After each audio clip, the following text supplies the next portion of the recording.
یاد نہیں M S ظفر صاحب سے پہلی ملاقات کب ہوئی تھی؟ اتنا ضرور یاد ہے، جب جنرل ضیاء الحق ہمارے والد پروفیسر وارث میر کی تحریروں سے تنگ آ گئے تو ماشاء اللہ حکومت کی طرف سے پنجاب یونیورسٹی لاہور کی انتظامیہ کو ایک خط لکھا گیا جس میں یہ کہا گیا کہ یونیورسٹی کا استاد سرکاری ملازم ہوتا ہے، ایک سرکاری ملازم کی طرف سے سرکار پر تنقید نہیں کی جا سکتی، لہذا سرکاری ملازمین اخبارات میں کالم لکھنا بند کر دیں ورنہ ان کے خلاف قانونی کارروائی کی جائے گی۔ اس دوران والد صاحب کو پنجاب یونیورسٹی کے وائس چانسلر نے بھی خبردار کر دیا کہ وہ ماشاء اللہ حکومت پر تنقید سے باز رہیں ورنہ ان کے خلاف کارروائی کی جا سکتی ہے۔ جب والد صاحب باز نہ آئے تو انہیں ایک نوٹس جاری کیا گیا۔ ایک دن چھٹی والے دن ایس ایم ظفر صاحب ہمارے گھر آئے اور انہوں نے کئی گھنٹے لگا کر اس نوٹس کا جواب تیار کیا۔ تب ہمیں پتہ چلا کہ والد صاحب اپنی آزادی اظہار کی خاطر سرکاری ملازمت کو داؤ پر لگانے کے لیے تیار ہو چکے ہیں اور ایک قانونی جنگ کی تیاری کر رہے ہیں جس میں ایس ایم ظفر صاحب ان کی وکالت کریں گے۔ ایس ایم ظفر صاحب کی طرف سے والد صاحب نے جو جواب بھجوایا وہ اتنا مضبوط تھا کہ یونیورسٹی انتظامیہ کے لیے صحافت کے ایک استاد کے خلاف اپنے کالم میں آئین کی بحالی کا مطالبہ کرنے پر کارروائی کرنا مشکل ہو گیا۔ پھر والد صاحب کو ڈرانے دھمکانے کا سلسلہ شروع ہوا اور ایم ایس ظفر صاحب کی ہمارے گھر میں آمد و رفت بڑھ گئی۔ 1987 میں والد صاحب کے انتقال کے بعد ان سے کوئی رابطہ نہ رہا، لیکن اس دوران مجھے ان کی کئی کتابیں پڑھنے کا موقع ملا۔ روزنامہ جنگ سمیت دیگر اخبارات میں ان کے کالم بھی شائع ہوتے تھے۔ وہ جب بھی اپنے کسی کالم میں صدارتی نظام حکومت پر تنقید کرتے تو میرے ذہن میں یہ سوال پیدا ہوتا کہ وہ تو خود صدارتی نظام کا حصہ تھے اور ایک فوجی صدر کے وزیر قانون رہے، تو وہ صدارتی نظام کو پاکستان کے لیے زہر قاتل کیوں سمجھتے تھے؟ یہ سوال پوچھنے کا موقع مجھے 2006 میں ملا جب ظفر صاحب سینیٹر بن کر اسلام آباد آنے جانے لگے۔ ایم ایس ظفر صاحب کو بطور سینیٹر میں نے بہت قریب سے دیکھا اور ان سے طویل نشستوں میں بہت کچھ سیکھنے کا موقع ملا۔ وہ پاکستان کی ایک چلتی پھرتی سیاسی تاریخ تھے اور بہت سے اہم سیاسی راز ان کے سینے میں دفن تھے۔ میں انہیں اکثر اپنی سیاسی یادداشتیں لکھنے کی گزارش کرتا کیونکہ مجھے معلوم ہو چکا تھا کہ وہ اپنی ڈائری لکھتے ہیں اور ان کی ڈائری میں بہت کچھ محفوظ ہے۔ 2013 میں سینیٹر ایم ایس ظفر کی کہانی ان کی زبانی منظر عام پر آ گئی۔ اس کتاب میں زیادہ تر واقعات کا تعلق جنرل پرویز مشرف کے دور اور اس کے بعد پیپلز پارٹی کے دور سے تھا۔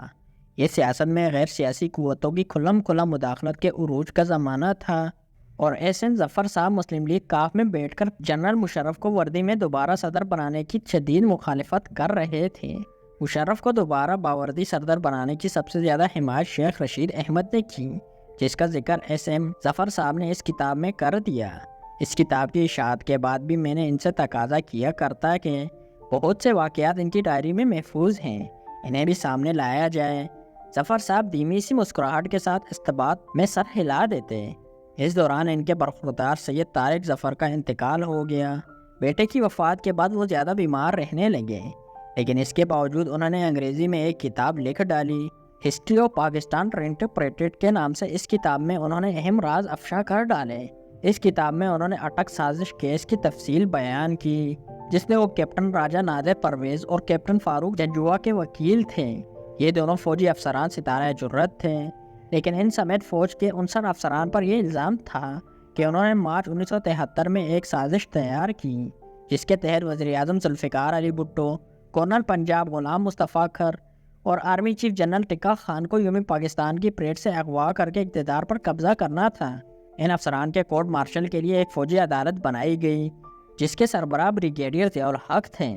ایس ایم ظفر صاحب نے اس فوجی عدالت میں یہ دلیل پیش کی کہ پاکستانی فوج کے نوجوان افسران اقتدار کے بھوکے نہیں تھے، بلکہ وہ ڈھاکہ میں کیے جانے والے سرنڈر پر دل گرفتہ تھے اور سرنڈر کرنے والوں کا احتساب چاہتے تھے۔ اس مقدمے کی سماعت کے دوران فوجی عدالت کے سربراہ بریگیڈیئر ضیاء الحق اور ایس ایم ظفر کے درمیان ایسا تعلق پیدا ہوا کہ کئی دفعہ ضیاء صاحب نے ملزمان کے وکیل ایس ایم ظفر صاحب کے ساتھ راولپنڈی تک اٹک قلعے تک اکٹھے سفر کیا جہاں مقدمے کی سماعت ہوتی تھی۔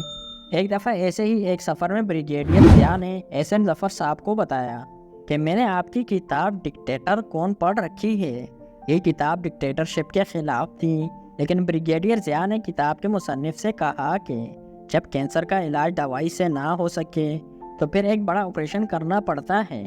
ایس ایم ظفر صاحب کو 1973 میں اندازہ ہو چکا تھا کہ اٹک سازش کیس میں ملوث نوجوان فوجی افسران تو مارشل لا نہیں لگا سکے، لیکن ان افسران کا ٹرائل کرنے والی عدالت کے سربراہ بریگیڈیئر ضیاء الحق کے دماغ میں مارشل لا کا منصوبہ ضرور موجود تھا۔ 1977 میں یہ بریگیڈیئر صاحب آرمی چیف بن چکے تھے اور انہوں نے ذوالفقار علی بھٹو کی حکومت کا تختہ الٹ کر اقتدار پر قبضہ کر لیا۔ جنرل ضیاء الحق نے ایس ایم ظفر صاحب کو اپنی کابینہ میں شمولیت کی دعوت دی تو انہوں نے معذرت کرتے ہوئے کہا کہ میں اپنی پارٹی کے سربراہ پیر پگارا کی اجازت کے بغیر وزیر نہیں بن سکتا۔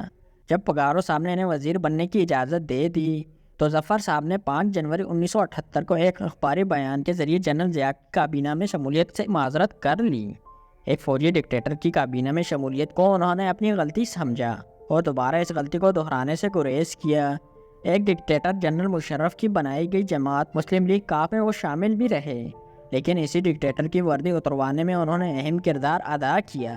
ان کی آخری کتاب پارلیمنٹ بنام پارلیمنٹ اسی سال شائع ہوئی، جس میں انہوں نے پاکستان کے مسائل کا حل آئین کی بالادستی کو قرار دیتے ہوئے کہا کہ جب تک پارلیمنٹ آزاد نہیں ہوگی اس ملک کی عدلیہ اور میڈیا آزاد نہیں ہو سکتا۔ 19 اکتوبر 2023 کو وہ اس دنیا سے رخصت ہو گئے اور وہ اپنی کتابوں کی صورت میں ایک عظیم علمی ورثہ پیچھے چھوڑ گئے ہیں، جس میں آج کے پاکستان کو درپیش تمام سیاسی و آئینی مسائل کا حل موجود ہے۔ اللہ تعالی ہمیں ایس ایم ظفر کی فکر سے رہنمائی لینے کی توفیق عطا فرمائے اور ان کے درجات بلند فرمائے، آمین۔